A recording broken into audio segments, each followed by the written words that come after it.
I hope I'm recording. Yes. Okay. Welcome to my page once again. I just uploaded the video of oops of YouTube Pagan Challenge week 4. I hope I didn't write down week 3 because I think I kept saying week 3 in the video. Whatever. But anyway, this video is gonna be all about a little experience that I had um on the subway station last week sometime. I still have my wrap, but it was at the subway, not at the subway station, but I was at in the train. It was last week sometime, and I've been having a lot of weird experiences, which the experiences that I've been having let me know that my frequency is high, and I'm getting really good at protecting my frequency and the spells that I've been doing, and I'm fixing clothes. And then the my chicken's feet have me covered. So let me get to the story. So if you didn't know before, first of all, my name is Madeline. But if you didn't know before, I live in New York City. New York City is crazy. People are always in everybody's face. A lot of people say that New Yorkers aren't that nice, but I think it's just the energy. It's just we live in a very fast city, so things are always going here, there, everywhere. Nobody has time to say, excuse me, I'm sorry for like 2.5 seconds sometimes. And then other people don't know to understand that people are just straight up rude sometimes. Ooh, excuse me. So, um, yeah, I live in a city where there's a little bit of everything. It's the melting pot. It's the Big Apple. When I take the train to go to work, I either take the A train or I take the one train and then I transfer to either the 2 or the 3, whatever comes first. Now on the A train, you don't really see a lot of craziness other than it's just packed, but it's only because it's like the express line that we have on this side of town, on the upper Manhattan and upper Manhattan, because it only goes up to 207. So 207 is the street number. Um, the last week, I had my first encounter with a psychic vampire on the train. Not my first encounter in my life, but my first encounter of 2016. Um, this individual, I feel like this is so bad. This is so bad. Anyway, this individual, I was on the train, minding my own beeswax, and this individual was already on the train. I had already transferred from the one train to the 2, I believe. It was on the 2 or 3 line. I got off on 96th Street, waited for the train, got on the express on the 2 and the 3. And I think, if I'm not mistaken, I was on the 2. And this individual, the train was packed as usual. It's always packed in the morning, crazy. It doesn't matter what time. You could leave your house at 6 o'clock in the morning. It's just as packed as rush hour. Like, it doesn't matter. It's a lie. They're lying. Like, the train is packed 24 hours a day. So I was on the train. It was packed. He smelled like he was a smoker, not just like a cigarette smoker, but like a cannabis smoker. Now, I have nothing against people that smoke cannabis. I have nothing against people cannabis, weed, marijuana, for those of you who don't know. I have nothing against the herb at all. But I do feel that people that smoke cannabis don't know how to protect themselves because it is a shamanic herb or a shamanic drug. It's used by a lot of healers and shamans, and it heals. The oil heals, the herb heals. If you smoke it, if you put it in a lollipop for kids, it heals. It helps people with a lot of pain or chronic diseases like asthma, cancer, chronic pain, whether it's back pain, whether it's pain due to your certain injuries or shoulders, or injuries on your shoulders, any type of injuries that involves muscle pain or pain of your bones. It has helped a lot of people. And it's helped heal a lot of other people with a lot of other different diseases. But in general, that's what it's known for. In the healing community. Now, outside of the healing community, it's seen as a drug of the devil. The kids use it and they do all sorts of crazy things. It once they're high, it fries your brain. What else did I hear? What else have I heard? It makes you slow, like physically slow and mentally slow. But before I continue going into my story, because it has to do with my story, so I have to explain it to you guys. The herb cannabis, the cannabis herb, is sometimes smoked as if it was a tobacco. Once certain people that understand the shamanic world or understand what it is to astral travel, or I want to say like not sleep paralysis, but yeah, or like overcome sleep paralysis, use cannabis. I, as a healer, as a reader, as an intuitive, will not recommend that to people because not everybody knows how to use it. Why do I say that? It's used as a fucking, like, it's used as a game. Like, it's a game, and let me get addicted to this. Or sometimes people use it to relax, without having any illnesses prior to being addicted to cannabis. And the reason why I say they're addicted to cannabis, or some people are addicted to cannabis, is because they smoke it every day, and if they don't smoke it every day is a problem. If they don't have it every day is a problem. That you sound like you have an addiction problem. A lot of them don't like to admit that, but that's exactly what it is. You have an addiction.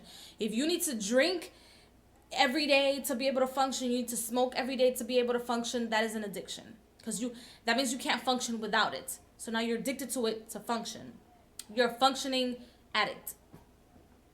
Now, this drug, like I said, is used by certain communities. I'm not going to say the names because maybe that's something that a lot of people consider as a stigmatism, or like or being biased, or placing people in certain categories. And I don't want to make people feel that way, because I respect the herb a lot. I've seen what it does to people firsthand. Like as far as healing is concerned, it's wonderful. Some gods use it, or known to be, I don't know, some type of it's like tobacco for them. It's like tobacco is known as it's, I don't know, the herb of the gods or something, or the root of I don't even know what tobacco is considered. But it is used by a lot of especially the orishas. Tobaccos are used in the practice of like the seven powers, Palo, Vudan, or all the categories of Vudan or Voodoo. Tobacco is used a lot, and sometimes cannabis is used in those practices also. But guess what? The people that are using it understand how to neutralize energies, how to speak with the spirits or los muertos that come through once they're in their trance. Or the Native Americans, once they're in the spirit realm and they're in their trance, they know how to control, come in and out. They know how to close those doors. What happens? There's people, especially in like New York City, that just smoke it as a recreational drug, or like it's just fun and games to them. Guess what? Once they smoke it, they're opening certain doors and certain portals within their own environment. Not just their aura, but the environment itself. So if somebody is smoking cannabis and they're like, let's say a block away from you, you're still in that person's environment. So whatever portal or spiritual portal they're opening while they're smoking, inhaling, intaking this herb in any way, shape, or form, is touching you in some way or another. Now, Some people, due to not just karma, but past life issues, their chakras are the imbalance of, I'm going to just say the imbalance of all their energies, or their frequency. The imbalance of their frequency opens portals to unbalanced energies. Um, some of which some people will consider demons. Uh, some people aren't comfortable with that word. But I'm going to just say unbalanced energies or unbalanced entities might walk or come through the portals or frequencies of this person or people smoking cannabis. Now, the guy that was on the train with me, back to my story. So keep that information in mind. So back to my story. The guy that was in the train with me, he smelled like he only smokes weed. Like it just he was like infested his entire existence. I mean, his skin, his hand smelled like weed. Um, we was on the train. The train, of course, everybody, knows, if you've come to New York or if you've seen the trains and how fast they go. Everybody's always bumping against each other. I thought I was gonna slip and fall, so I held my hand to one of the poles of the railings, and at the time I was what was I doing? I was reading a book. I was reading I'm reading the Gospel of Mary Magdalene very slowly because I'm depicting it so that I can do a very good review on it. You guys can understand where I'm coming from. Anyway, I was reading the book, and I put the book away because I thought I was gonna fall, so I hold on to the pole, and I feel a hand. At the time, when I felt it was his hand, but at the time I didn't know it was his hand. I thought it was just somebody trying to stop me from falling. No, no, no, no. When he put his hand, and it was his, what hand was that? It was both of his hands. So he was trying to take energy with he was trying to take my energy with both of his hands. And I'll tell you how he did it. And then I'll go into, information on the solar plexus. So he put his hand, his left hand first, on my solar plexus. Now, he already knew that I wasn't going to fall because by the time he put his hand on my back, I was already holding on to the pole. I didn't think anything of it. But I don't like people touching my solar plexus, and I'll go into that towards the end of the video. I immediately started creating my thought forms, which means with my thoughts, shut down my chakras. I closed them. And the way I did this is by feeling them. I feel them. I don't just imagine them closing, but I feel them closing. I'm in control of my body. I'm in control of my spirit. I am responsible. Some people like to call that thought the left-hand path. Well, hey, what did I tell you? I'm in control of my body. What goes in, what goes out. I'm in control, right? If you're a witch, you know what I'm talking about. Once you declare yourself as a witch or a high priestess, if you don't want to call yourself a witch and you call yourself a high priestess, it's a way of telling the universe, I am in control of the energies that come and go from and to me. So I immediately just do that. I felt them close. But when they're closed, they don't stop spinning. I felt them close, and I was like, you know what? I don't know what that was. And my survival instinct was, you know what? Close your chakras. Guess what? I was paying attention to my surroundings because I had this like eerie feeling, and it was coming from him. I just couldn't, I just didn't know if it was him or it was just the energies in the train, because there's so many people in this train. We get to 42nd Street, and we get to 42nd Street, people leave, people come in, the doors close, we're moving down to 34th Street. As the train moves down to 34th Street, he touches me again. I'm already in tune, not with just my higher self, and I'll go into all of that, but I'm in tune with the environment, period. I'm in tune with life, period. I'm in tune with my aura, I'm in tune with my chakras. So my senses are open, okay? As he touches me again, but he moved. As people are moving in and out of the train, he decided to move. So I moved with him because I just wanted to see, because I already felt the energy coming from him. I just wasn't sure if it was him. So I moved with him, but this time I was on his right side. So he touches me with his right hand. Mind you, I'm not going to fall because I'm holding onto the pole. And he touches me. Let's say this is my back and this is his hand. And he touches me and he leaves his hand pressed against me. And I'm like, this silly little fucking goose. Tricks are for fucking kids, okay? Not everybody's asleep. Watch it. Right?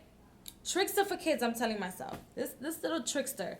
He's not even an individual at this point, because psychic vampires, which I will talk about in another video, but I just want to talk to you guys about my experience. But psychic vampires are not even individuals. So they're like below the tree of life, okay? Below. Like, yes, our human life, our human bodies are, we're parasites. Just in case you guys didn't know that. Human body, we're parasites. Human, I guess you call it, I don't know. We're parasites. I'll talk about it in another video. Parasites. Gotta write that down because I have my little booklet. Parasites. Anyway, so we're parasites. Psychic vampires are people that dedicate themselves to being a psychic vampire. Yes, they stay younger. Yes, they accumulate energy. Yes, they know how to manifest or manipulate energy. But we all know how to do that. Witches know how to do that. High priestesses, sorcerers. We, consciously or unconsciously, humans know to do that. But there is a different breed of psychic vampirism where these entities in human form take, but they can't give back in return because they never have enough for themselves. They're always searching for life. They're always searching for something or someone or some type of energy to attach themselves in to be able to move forward. That's one type of psychic vampire. Another type of psychic vampire is regular schmo, you and I, right? You know what? I'm going to talk about that in another video. I'm going to make a video right after this, and I'm going to talk to you guys about the different types of psychic vampires. Because if not, I'll talk for hours. But anyway, 17 minutes in, I'm not doing so bad. Or 18 minutes in, whatever. So anyway, this is my back. He touches my back with his right hand, and he's touching it to the point where he's like pressing his 5 fingers. So I look up at him, and I'm telepathically speaking to him because I know he can do it. And he felt, as I did that, I raised my vibration. How do you raise your vibration? How I raise my vibrations is that I tell myself, love, love, love, love, love, love, love, love. People in low vibrations cannot stand that shit. Parasites or entities in human form, such as this individual, cannot stand that. So they won't be able to touch you. If you want, you can imagine a heart around you as your bubble. I just keep repeating myself, love, love, love, love, love. And those vibrations coming out of my mouth saying love, or the word love, very high frequency. They can't take that, right? So I kept saying that in my mind, and I kept repeating it through my mouth. You have to be able to say it out loud. It's not love, love, love, and you're saying it so, abruptly, and it's so loud. No. You could say, love, love, love, love, love. And even that they can't take. So he took his hand off my back immediately. We hit 34th Street. No, we hit, let me see. So he stared at me for a while, actually. He stared at me. I kept looking at him. He was about to get off on 34th Street, but he didn't. He got off on 14th Street. He gets off on 14th Street. When he gets off on 14th Street, I kind of give him a push. I gave him a shoulder push, and I pushed him.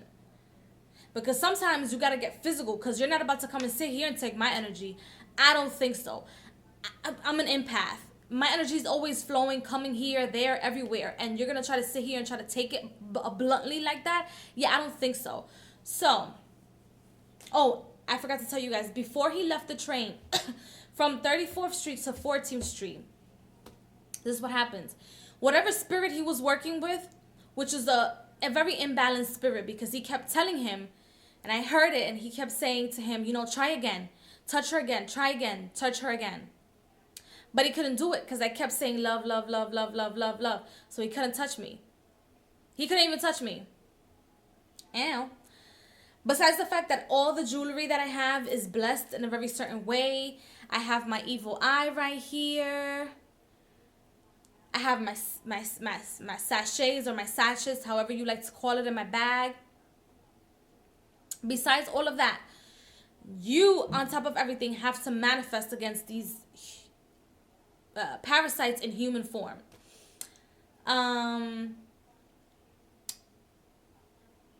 Well, this, I mean, I don't like to call it demons, but this unbalanced energy that he was working with was clearly some type of a deity to him, because he followed him. He,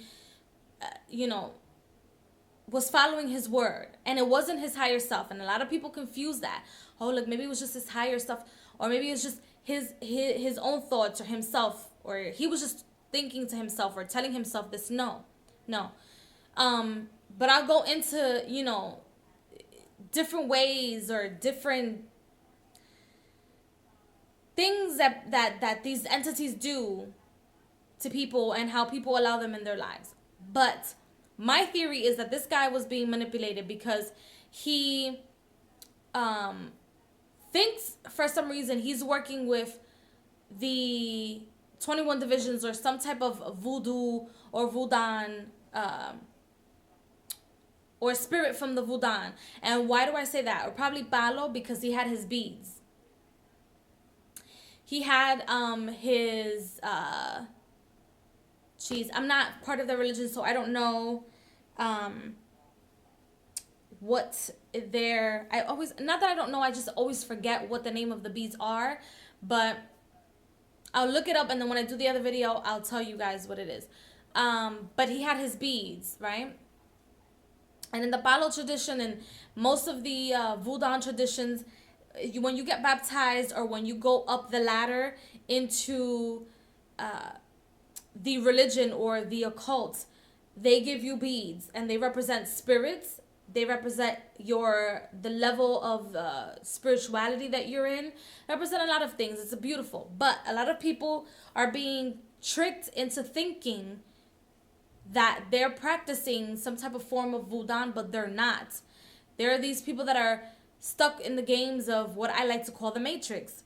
And I feel like this guy, poor thing, doesn't know love, and he was being manipulated by outside forces, which probably to him were the Vudan, and they're not. It's just not. Okay? If you read up on the spirits of the Vudan, a lot of people that say in New York that they're working with them, they're working with entities outside of that. And I'm not quite sure if they're aware of it or not, but this guy was one of those guys that thinks he's probably working with the Vudan spirits or the Lao or the Orishas, 21 divisions, Palo, whatever it is, but he's not. Because those spirits are not going to walk around allowing you and your temple, meaning your body, to be so decrepit or so decrepit that you need another human's energy 24 hours of the day to be able to survive. Okay? The spirits will, or to me, the true spirits of the Vudan will teach you how to take energy from the sun, the moon. If you go to certain places, like a group of people, yes. But if it's just one specific person and you're trying to touch the person's solar plexus, to be exact, that's not the practice of any spiritual of any of the Vudan spirits that I am familiar with. Maybe somebody watching this video can beg to differ. I don't know, but from what I know, so far, that those are not characteristics of them.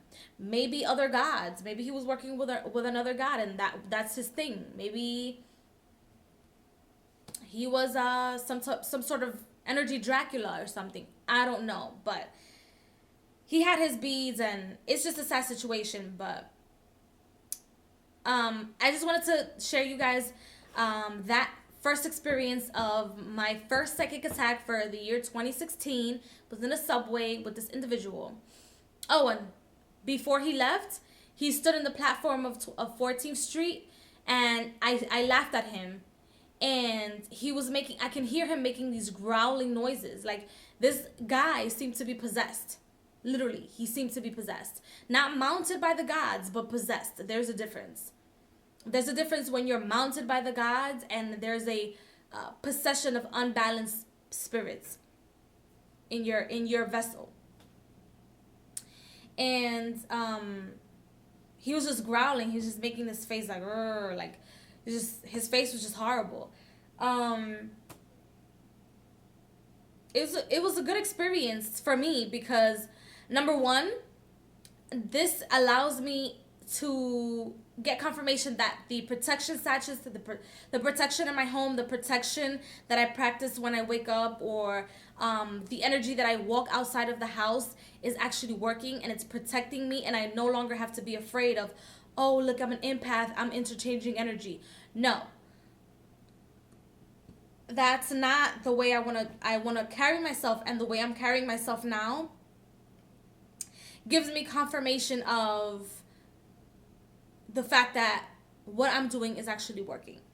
So I'll probably make maybe possibly like 2 videos after this one, and then I'll leave you guys alone for the day. But I just have to make like a couple of videos back to back. So I hope you guys enjoyed this video, and in the next video I'll talk about the solar plexus and different types of psychic vampires. So yeah, catch me in the next video. Bye.